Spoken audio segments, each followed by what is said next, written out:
संध्या गर्ग जी। राधे राधे महाराज जी। राधे राधे महाराज जी। महाराज जी शायद न्यायाधीश हैं, लेकिन न्यायाधीश के पद पर बैठकर कभी कभी न्याय व अन्याय का भेद नहीं कर पाते और असमंजस की स्थिति उत्पन्न हो जाती है। कभी कभी दंड देने में भी मन दुखता है। आपको तो सबूत के आधार पर न्याय करना होता है, क्योंकि आप अदृष्ट पर न्याय करते, कोई दृश्य तो देखा नहीं आपने। आपके पास जो सबूत होते हैं वकीलों के द्वारा, उसी के आधार पर न्याय करना होता है। तो आप सबूत के आधार पर और अंतरात्मा के आधार पर दो कर सकते हैं। जब आप नाम जप करेंगे, सत्य दृष्टि से देखेंगे तो आपको पता चल जाएगा कि सबूत भले इसके खिलाफ है, लेकिन अभी रुकना चाहिए, हमें और सबूत ढूंढने चाहिए, क्योंकि निर्दोष है। क्योंकि भगवान अंदर सबके बैठे हैं। यदि आप हृदय में नाम जप करेंगे और सत्य का आश्रय लेंगे तो निर्दोष की दृष्टि में दृष्टि मिलाने से बता देगा, उसकी दृष्टि बता देगी कि ये निर्दोष है, इसको फंसाया जा रहा है।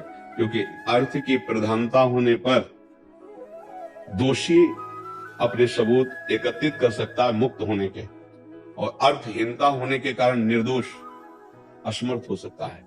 ये मतलब जैसे आप कृपा करके पधारी, इससे बहुत बड़े बड़े वकील भी आते हैं, तो उन्होंने स्पष्ट अपनी बात कही कि हमारी तो कंपनियां ही हैं और वो हमको सिखाती यही है, हमको उसको मुक्त कराना जो मेरा, तो फिर दुर्गति भी पक्की है। कोई भी हो ऐसा कैसे हो सकता है। हमने कई बार इस बात पर मतलब बहुत आवेश में कहा कि तुम जानते हो कि वो दोषी है, फिर भी बोले हाँ, क्योंकि हमको सिखाया ही गया है। तो ठीक है, क्या तुम्हारी बहन के साथ कोई गंदा आचरण करे फिर तुमको रुपया दे और आप जानते हो दोषी, आप मुक्त कर दोगे? नहीं। तो दूसरी की बहन के साथ हुआ तो फिर आप पढ़ाई लिखाई करके क्या जान पाए? क्या आपकी वकालत काम में आएगी कि दूसरे की बेटी के साथ गलत हुआ और वो तुम्हें पैसा दे तो तुम उसे छुड़वा दो? तो ऐसे लोगों को पैसे के बल से नहीं, ऐसे को कानून के बल से रौंदा जाए, जिससे उनके विचार शुद्ध हो, जिनसे उनके आचरण शुद्ध हो। ये बात समझनी। अब आपकी भारी समस्या ये है कि आपको सबूत दिए जा रहे हैं कि ये निर्दोष है और वो दोषी है। तो यदि आप सबूत के आधार पर दंड देते हैं तो आप निर्दोष हैं, क्योंकि आपने देखा नहीं है। आपको जो सबूत पेश किए जाएंगे उसी के आधार पर। अब इतनी सिद्ध तो है नहीं कि सबूत को हटा करके हम अपनी अध्यात्म दृष्टि से देखें। अब वो दृष्टि के लिए तो बहुत भजन की, तो आप आधार पा रहे हैं सबूत का। अब उसमें बस आपको भय और प्रलोभन से नहीं बिकना है, क्योंकि आज अर्थ प्रधान समय है। अगर आपके पास अर्थ पहुंच गया और जानते हुए भी आप न्याय गलत किए, तो वो अर्थ आपके परिवार को दुख पहुंचाएगा, आपको अशांति पैदा करेगा, आपके अंत बिगड़ जाएंगे। अंत बिगड़ गया तो फाइनल बिगड़ गया तो सब बिगड़ गया। इसलिए कृपा करके अर्थ की प्रधानता और भय की प्रधानता हृदय में न रखते हुए न्याय कीजिएगा। भय की प्रधानता कोई किसी भी तरह से आपको धमकी दे सकता है, आपको ऐसा करना है। तो अगर आप भगवान को मानती हैं, सत्य को मानती है, तो पक्का समझ लीजिए, अगर हमारे प्रभु हैं और हम सत्य में चल रहे हैं तो हमारा बाल बांका कोई नहीं कर सकता। ये पक्का समझ लीजिए। अच्छा, शरीर की मृत्यु एक बार होनी है, वो सबकी होनी है, वो निश्चित है, इससे डरना नहीं चाहिए। अमर नहीं हो जाओगे अधर्म करके। वो जो समय है, तिथि है, मिनट है, उसी में मरोगे, जैसे लिखा है वैसे ही मरोगे। हमको निर्भय रहना चाहिए। तो प्रलोभन और भय युक्त न्याय न दिया जाए। अगर सबूत के आधार पर आप विवश होकर न्याय देती है तो सर्वदृष्टा भगवान जान रहा है कि आपको ये करना ही पड़ेगा। सबूत है उनके पास, वो आपको लग रहा है क्यों निर्दोष है, पर आपको, आप भी तो बंधन में है, सबूत पेश है। महाराज जी, मेरा प्रश्न ये भी इसका कि जैसे न्याय शास्त्र में ये लिखा है कि 100 दोषी छूट जाए और एक निर्दोष को सजा नहीं होनी चाहिए जी। लेकिन महाराज जी, ये निर्दोष वाली बात तो समझ में आ गई कि निर्दोष को मतलब सजा नहीं दी जाए।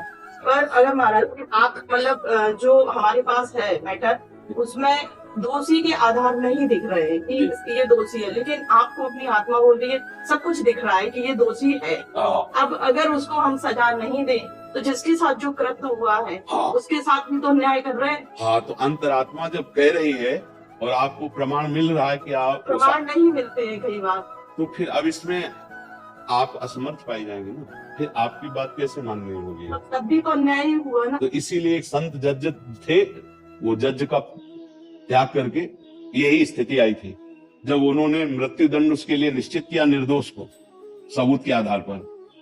उसने आंसू भर करके कहा कि आपने तो कर दिया है, पर मैं सच्ची कहता हूं, मैं निर्दोष हूं और गरीब हूं। तो वो हिल गए एकदम, मतलब आखिरकार हृदय तो सबके है।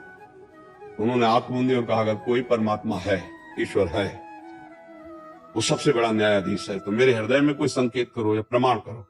ये इसके आंसू कह रहे हैं कि ये निर्दोष है। मतलब रोता तो सबको, ये ड्रामे में भी रोता है, ड्रामे में भी नहीं लोग रोते हैं, लेकिन तो पता चलता है ना ड्रामा, असलियत में जो बात होती है वो हृदय को हिला देती है। 5 मिनट हुए अंदर से आ गया निर्दोष है, अंदर से आया निर्दोष।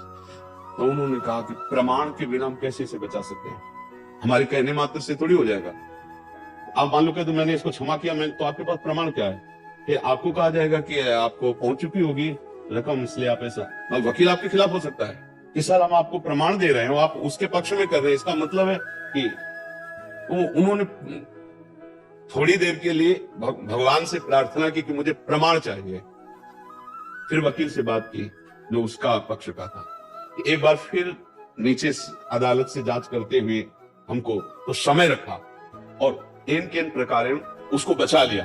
जब उसको बचा लिया तब सोचा ऐसे कितने अपराध हमारे द्वारा हुए, अब इस जीवन में अपराध ना बने। मृत्युदंड बड़ा भयावह कृत्य है। हृदय तो एक बार सबका, अपराधी को दंड देने में कोई शोक की बात नहीं होती, लेकिन निरपराधी पैसे के द्वारा फंसा दिया जाए और आप भी जान रहे हैं, तो फिर उन्होंने त्याग पत्र दिया और संन्यास ले लिया। और ऐसे महात्मा हुए, उनकी नस नस नाड़ियों से नारायण नारायण, क्योंकि ऐश्वर्य भाई वो सब त्याग कर भगवान के मार्ग में चले ना, तो सच्चे बन गए। ये कंचन कामिनी गिराते हैं, अब वो सब था उसको त्याग के चले ना, तो नारायण नारायण नारायण नारायण। तो देखो, सत्य को साक्षी करके प्रमाणों के आधार पर ही आपको चलना होगा। आपका अगर हृदय कहता है ये निर्दोष है, तो आपको प्रमाण जुटाने पड़ेंगे। आपकी भावुकता प्रमाणित नहीं होगी। ये कानून भावुकता पे नहीं चलता है। भावुकता आप खुद देख लीजिए कि आपको, आपका भाव, आपकी अंतरात्मा कह रही है, लेकिन आपको प्रमाण जुटाने पड़ेंगे, नहीं आप कलंकित कह जाएंगे। कि पक्ष विपक्ष आपको बोलेगा कि हमारे पास प्रमाण है, लेकिन आप जो तो निर्णय आपका गलत है, या तो आपको अर्थ मिल चुका हुआ है, या आप धमकी से ऐसा, तो आपको अब उसमें आप क्या कर सकते हैं। इसीलिए भगवान को साक्षी करके जो सबूत मिले जैसे, उसी के आधार पर निर्णय करना होगा। कहीं कहीं आप बहुत विवश हैं, न्यायाधीश होते हुए भी आप विवश हैं, सबूतों के आधार पर विवश है। तो इसलिए मुझे लगता है कि भगवान तो देखिए आपके हृदय को, कि आप छल कपट या अर्थ की आदि की कोई भावना नहीं, तो आप फंसेंगे नहीं। मतलब आप इस कर्म जाल में नहीं फंसेंगे। नाम जप कीजिए सबूत के आधार पर, जहां तक हो सके। आप बचाव पक्ष में लग रहा है निर्दोष है, तो उसका बचाव पक्ष कीजिए अपने अधिकार के अनुसार, फिर इसके बाद भगवान पर छोड़ दीजिए।